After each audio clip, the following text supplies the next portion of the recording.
Hello, everybody. We are back for the coffee conversations portion of the Wealth Cafe, and I am joined today by an incredible guest, Sascha Mayer. And just to give you a little bit of background on her, in case you don't know this fabulous woman, Sascha is the co-founder and chief experience officer at Mamava, the creator of freestanding lactation spaces for breastfeeding on the go.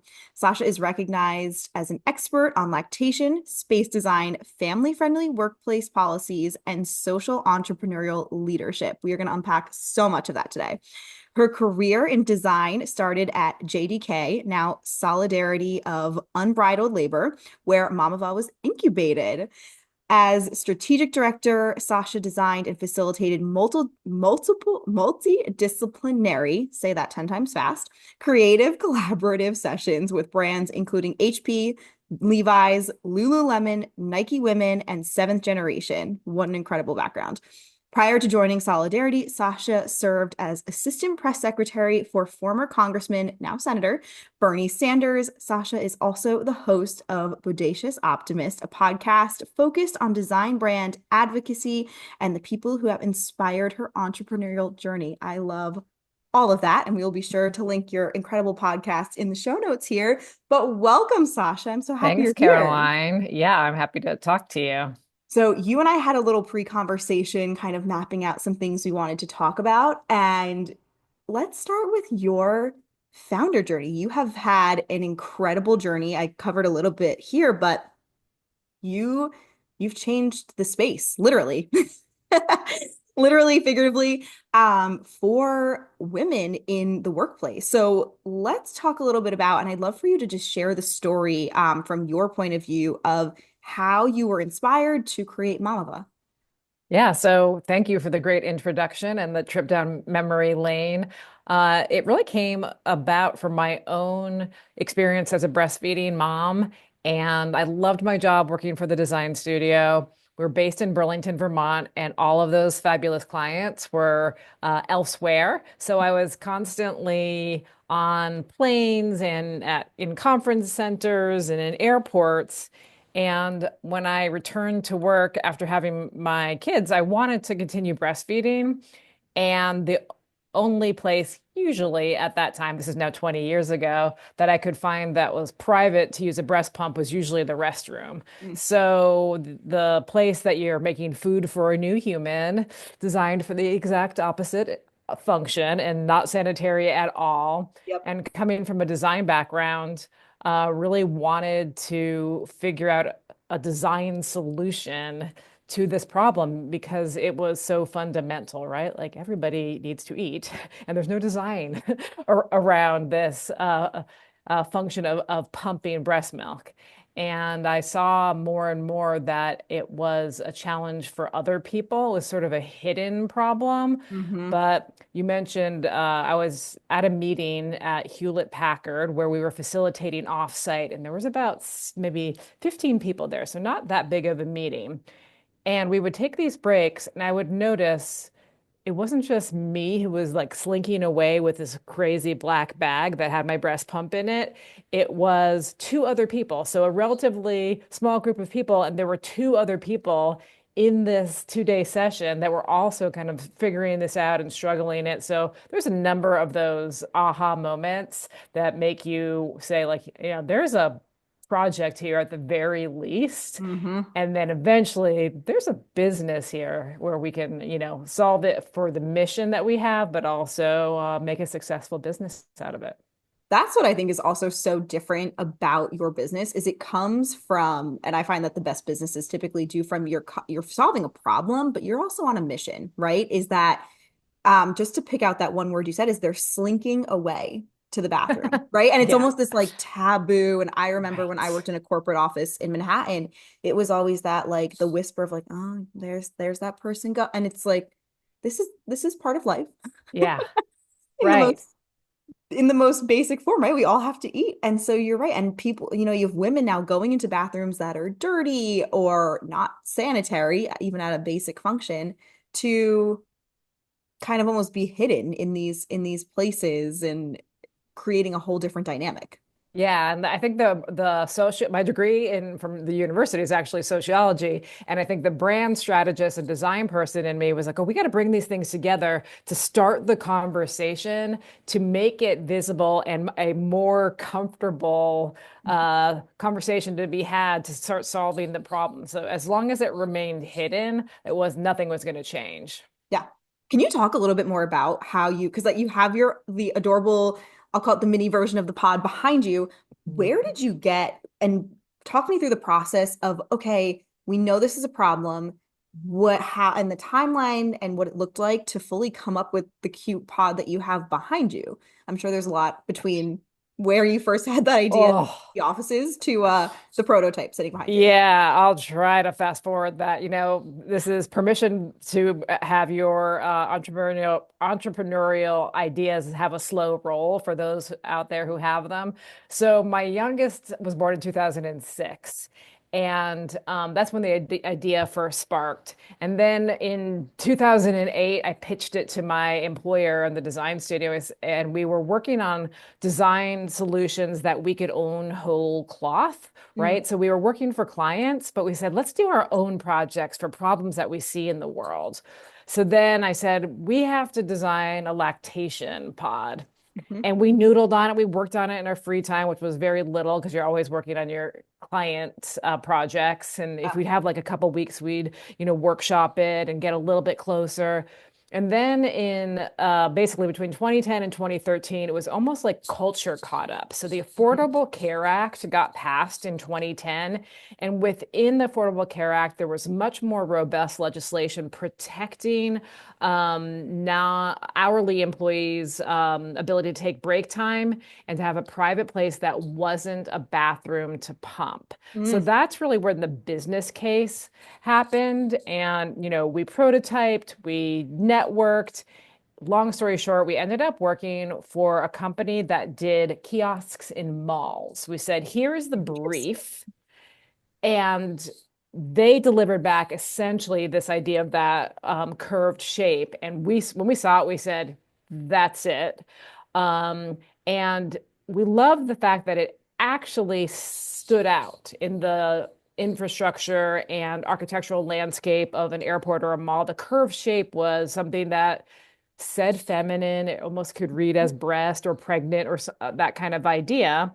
And it starts the conversation, even though it's about creating privacy for the mom and parent who are going to use it. So then from there, it was also very deliberate that we were going to find our first partners in airports. One, because that was a pain point we had. We knew that they needed them. And Yeah. two, because airports are amazing pollinators. Mm. So somebody would see it in an airport and then call us and say, I need it for my zoo, or I need it for my factory floor, or I need it for my hospital. So that actually was relatively deliberate that we would focus on that channel first to be able to spread the idea. And we did the spreading of the idea through really compelling design that stood out. It's kind of happy. You know that curves are actually a very happy shape in nature, and people respond to them and are interested in them. They kind of people would say, that looks like a spaceship. And what is that? And so it was calling attention to itself while also creating privacy for the user. Which is it's so smart, right? Because how many people go through, and I know I've personally seen them in Newark is the airport I typically fly out of, and I see them, and you're right, it does make you smile. Like I think of okay, too, like the curve, I'm like, oh, it kind of looks Yeah. like two little dimples in a smile. Like there's so much in there, which Yes. is in that simplicity of the shape too. Yeah. And we call even the logo was deliberate. So we call it the Happy Breasts logo. It's a little bit of a wink, right? And we did that on purpose too, because at the time when we were creating this design, there was like a lot of like mother and child and like it's an elephant and an elephant baby and sort of this metaphorical. And, breastfeeding benefits all of us. So we wanted it to be a little bit more universal than that. And what's interesting is that our user is not our buyer. So the women who use our pods benefit from them, and it's totally free to use, as is our mobile app. But the buyer is often kind of a facilities guy, not a stereotype, but it's often a male and someone who needs to create a solution that's easy to install, easy to clean, Mm, easy and affordable compared to building a room. So we had to have those tough conversations with him. And we mhm. did that with humor, right? We approached it with like, maybe this feels like an awkward conversation, but we're going to talk about breasts today. We are all about making things easier for mom. And actually, about 7 times out of 10, we would find that these gentlemen had their own stories of their grandkids who were breastfeeding babies or their wives and partners. And so they actually became lactivists as part of our movement to solve this problem. Which I love that you've coined that term too, as I and think it was out there. We use it a lot, but lactivists was out there probably before us. okay, so we'll figure out, we'll like do the origin trace to see Yeah, I like that. who originally came up with it to give them full credit. But I do Yeah, love too the way you're using the terminology and also the humor behind it, right? Because yeah, it is a topic and a conversation that a lot of people, especially, you talked about how culture and time change things and help move that for you. And a lot of people could sit here and be like, oh no, we don't want to talk about this. And yeah. on this platform, we're all about having more difficult conversations. And so normalizing that, I think, is just such an incredible part of your journey. Talk about too how you've used humor in some of your marketing and your pitches and to build your brand, because I know that's a big part of it. Yeah, so one of our brand values, and as you mentioned, the name of our podcast is the Bodacious Optimist. Mhm. So it's sort of audacious, but bodacious has a little bit of a bounce to it. Yeah. Um, and taking ourselves not too seriously. There was recently our team put us shared a social media post of a pumping hack. So that you can produce more milk after you've had sexual relations. So things like that, which are Yeah. like, whoa, that stepped up to the line and pushed it. But um, again, to make people feel comfortable about talking about this really, really natural thing. Yeah. And using that positivity. So a lot of the conversation around breastfeeding is that it's so hard and not everybody can do it. And Mhm. that's really good positioning for the formula companies. And we totally understand that many people have different reasons why they don't breastfeed, can't breastfeed, all different kinds of parents. But I want to reposition it as like, it's hard, we're making it easier, right? Mhm. And ultimately, if you're successful and if you have supportive employer and if you live in a world where there's better infrastructure for it, it's going to be much easier. It's much easier to roll over and breastfeed a child than to like go and make a bottle for them, as an example, when you're with them.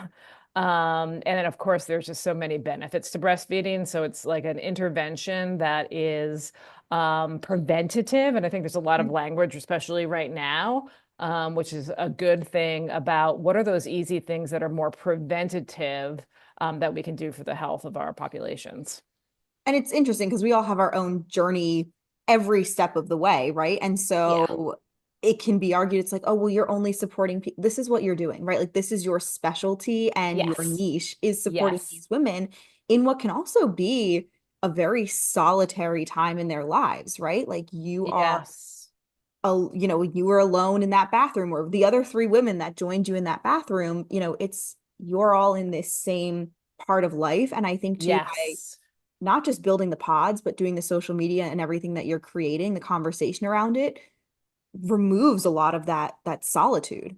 I think that's really a good point. And one of the things I think about our brand is like we want to be like the big sister who's been through it before and has Mm. got your front in terms of this part of your breastfeeding experience, because a lot of that has been lost. We move away from home, or maybe our mother didn't breastfeed us and doesn't have the same information or skill set to pass on, or we were living kind of isolated. So we want to be that authority and resource as well. And actually, our mobile app not only has the search function and the function to access our pods, but it also has a little feature called Words of Support, where moms are leaving messages for each other. And it's super, super heartwarming because, they might be in one of our pods and they can send a word of support to the next person that's reaching out and saying, you're not alone in this. Literally millions and millions and millions of women are doing this every day.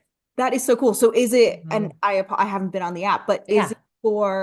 is it like I went to I'll stick to the one that I've seen the airport. Like if I was in that pod in the Newark airport, is it the next person that comes into that pod or It's a any? general feed. Okay. And so it's sort of, you see them and you can, I think you can identify if you were in that space, but it's more of a general feed. And actually, where that came from was we saw moms leaving notes for other moms, like handwritten notes. I could tell you about this product development in pods. And we also had seen them in lactation rooms that we had visited. By the way, the app not only has our pods, but it has about 5,000 public lactation rooms as well that you Oh, can that's awesome. search via the app.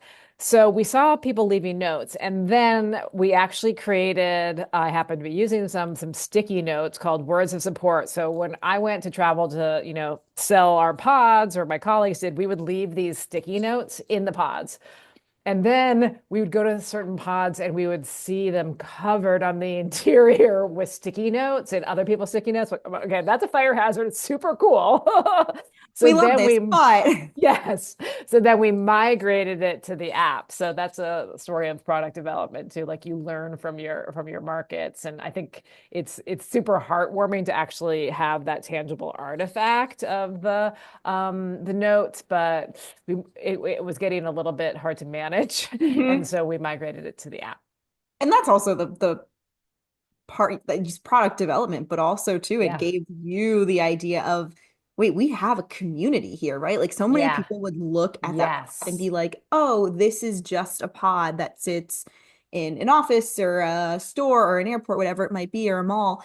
And you now have a community around it, which is so different and not. Did you see that? And I'd love to hear a little bit more about this when you first came up with the idea, like how far this would reach. Yeah, part of it starts with that, the HP story among others is like, oh, there's like other people out there. And then every time I talked about it, people would be, yeah, I had this experience and share their own, right? There's a lot of therapizing by sharing, like, oh God, when I breastfed, it was, this and that challenge. So I think we did see that. And frankly, as you are working on a business, you're waiting for all of these moments of validation, right? Mhm. So the next really big one was when we put our first prototype in 2013 into our local airport, small airport, and in Burlington, Vermont. And the local newspaper was owned by Gannett, which owned USA Today at the time. They took pictures of these beautiful moms that we brought in that were like kind of like models that were doing us a favor and they were pumping and they just happened to be spectacular. And then that images went on the cover of our local paper. And then they went on the cover of every USA Today. At the time, that was the paper that wasn't outside of every hotel door, in the country. And oh my God, we basically didn't have we had a phone number, which I think was my personal phone number, and a very rudimentary website. And people from all over the country, not just people interested in buying pods to solve a problem, but to call up and share their own stories of challenges around breastfeeding and how much this is needed. And it wasn't just women, I remember the stay-at-home dad from Texas, who called, and there was a group of female manufacturers in another part of the country was like, we want to make these pods for you. So it was very much validated from people who had their experience and from the community. And that was like another moment that was really important to us is, wow, one prototype and I think we got something here. And that's also too. as a business owner, you have these moments that you sit here and it's, those 2 a.m. thoughts and you're like, what have I done? Can we do this? And to be able to have those, whether they were text messages, calls, whatever it might be, letters, the newspaper article that came in, to have that too, that you can Yeah. look back at, like you said, it's validating. And just to know that Yeah. you're making a difference and that this is so needed, I think is amazing. Yes. And I just, again, to remind if there's entrepreneurs listening to this, it's like 2006, the idea, you know, 2008, pitching it, 2013, the prototype. And then we did raise our first round of funding at the end of 2015 and didn't really even hire our first employees till early 2016. So it was a process. Because we were able to incubate Mamava within the design studio, it was a bit of a slow roll, Mhm. but it also helped us incrementally move forward without we continued to get paid and we did our day jobs. So it was maybe Mhm. slower, but also a very stable way of incrementally building the business. Yeah, and I'd love to unpack too a little bit more about your founder journey, and because it can be a very solitary time in your life as you move, and whether it's family or friends, like people are like, what are you doing? You're creating Yeah. pods, you're creating, whoever is listening to this, whatever your idea is.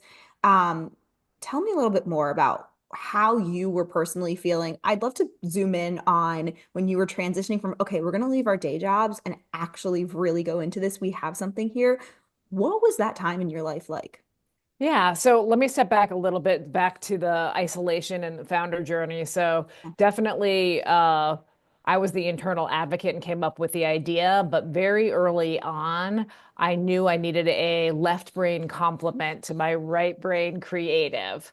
So finding that person in Christine Dodson, who is my co-founder and very much operationally oriented. She's about to actually take over as CEO in February. So that's a relatively new announcement. I'm so excited for that. So finding her and having that ally and just that complement to what I could bring to the party was really important.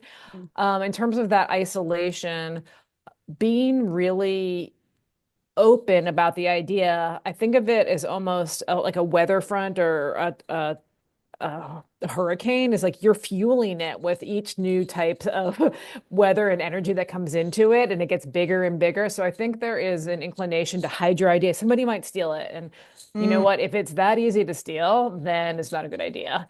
Um, so sharing it with a number of people because each one of them are going to provide their own input and value and make you feel less isolated, right? Having that network of advisors or people that believe in you. Similarly, as we have operated the business, running it with a lot of transparency. mm, So people can understand the decisions that we are making and why. And I think that can be scary for business owners and managers. But to me, it is much easier to be honest, to share the numbers. We give every single employee from the hourly worker at our factory on up an equity stake. And so they feel invested, right? And one, it's a great benefit and great recruiting tool, but two, they're invested in this business and for potentially sticking around for the long haul and understanding how some of the hard decisions um, are made. I don't know if I answered that question properly, but I yeah. knew that I wanted to really share that how you feel less isolated is by being more open. And I think it's building those bridges too to other and letting other people in, because it is, as a founder, it is so easy. I loved even when you did the Yeah. even just the hand move, it is, right? Like to close in on yourself and to hide and protect everything you're building because it feels Yeah. so fragile.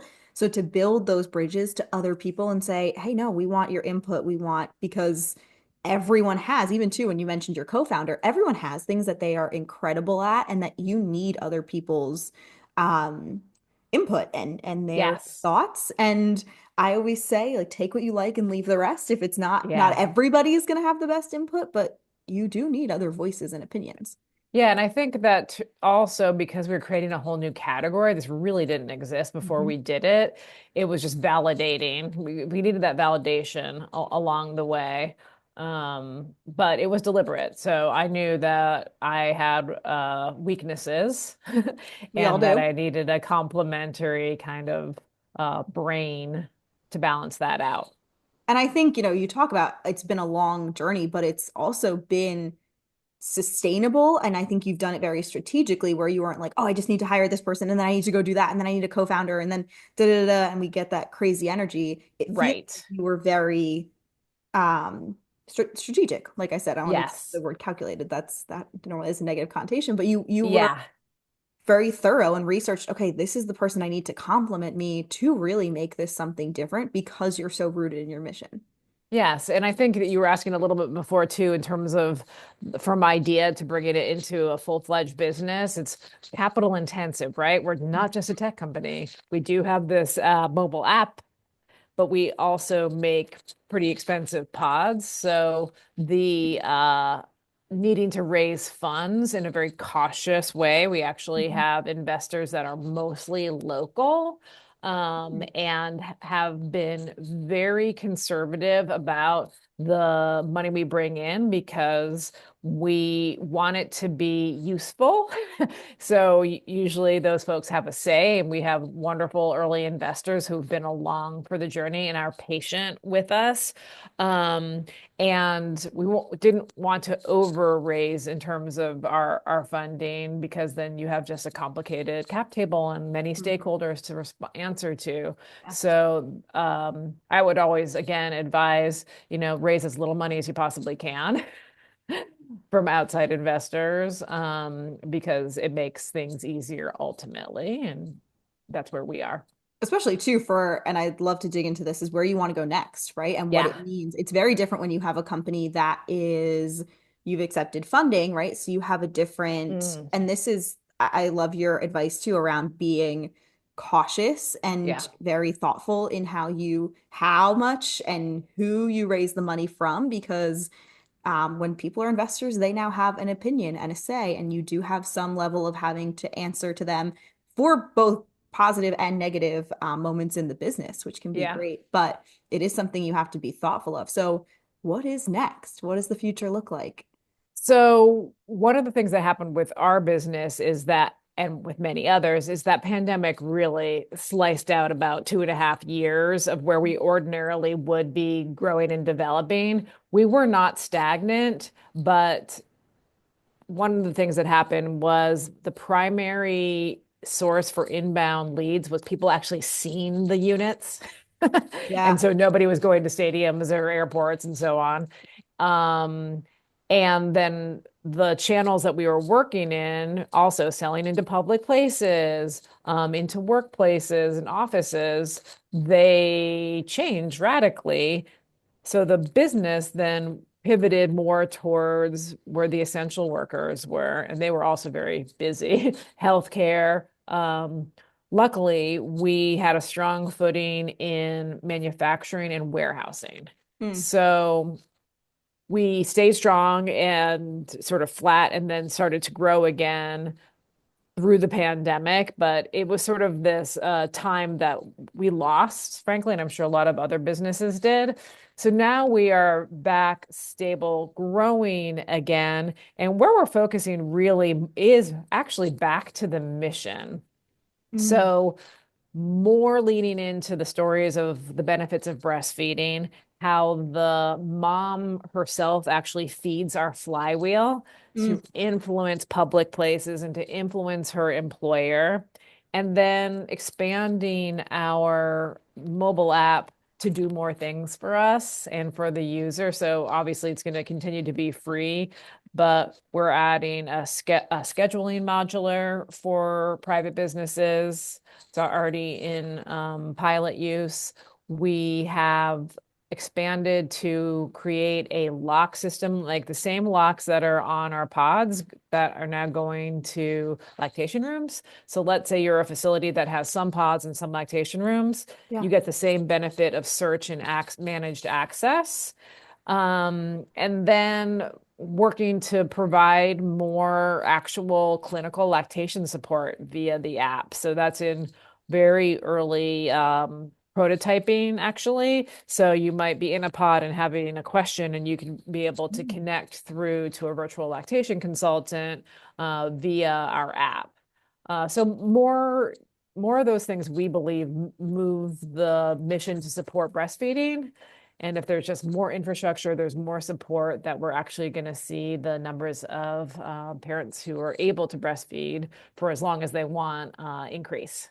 That's incredible just to hear you coming back to the mission, right? I feel like as so many companies as they expand, they start to stray from it, right? And so Yes. coming back to all of the incredible work that you are doing is it's really exciting to hear, especially as, we're pretty well ways out of the pandemic now, but we still Mhm. feel the ripple effects of it and it changed our world forever, right? And so people do want to continue to travel more and be able to go to airports and travel for work Mhm. and go into the office. And now this is not a limitation for a Yeah. woman who is, I think of a lot of my clients who work in the corporate space who they may not have been able to breastfeed for as long as they wanted. Yes. And this is, and I like that you say it's the option. It's whatever they want to Yes. do, and they now have this capability that is empowering.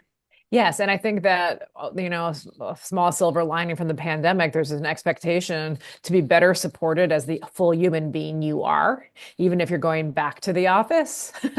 So that's really something that I think is momentum for us as well. Not to mention, there's been even better legislation passed in 2022, legislation passed to basically be more comprehensive. It's not just the hourly employee that's protected under the law, it's now salaried employees. And the Pump Act actually creates a pathway for bringing a lawsuit to an employer that has not taken action against a request for putting in a designated lactation space. So now we're seeing a little more in the way of lawsuits that are actually compelling more businesses to actually solve this problem. That's amazing. And I know this is just, even though you are almost 20 years in at this point, I feel like this is just the beginning of how much good and change that you are going to do and the rest of the Mamava team. So I am thankful for you and everything and for that little incubator that you put together in 2006 and where it's grown to. I do like to ask everybody one final question. Are you ready? Okay. Oh boy, I don't tell anybody ahead of Oh, time. I So know. get your genuine answer. What is one thing that you do that makes you feel wealthy on just a daily basis or on a smaller scale? I like to scan my body and I like to be outside and the wealth of nature that just comes and again living in Vermont is a deliberate sometimes very inconvenient choice but being outside going for a walk it's often dark when I'm getting out of work but even doing that in the moonlight is where I feel privileged and wealthy and that's what I would answer that question. I'm sure breathing in, even at nighttime, right? If it's like you have the moon glow, but having that fresh Vermont air has to just Yes, reinvigorate your entire body. it totally does. That's awesome. Well, thank you so much for coming on today. If people want to connect with you, learn more about Mamava, where should they reach out to you? What sites? Give us all the details. Yeah, the best place is definitely for me personally, LinkedIn. You can find me at Sascha Mayer. And Mamava has amazing social media feeds on Facebook and Instagram, and we love to hear from folks there. So connect through. You can message us there, but LinkedIn is really the best place to talk to me. And again, the Bodacious Optimist is our podcast, and we talk to thought leaders, designers, entrepreneurs who are solving big problems, and we'd love for you to listen. Awesome. And we will link all of those down in the show notes. And thank you again for coming on. We will see everybody next week.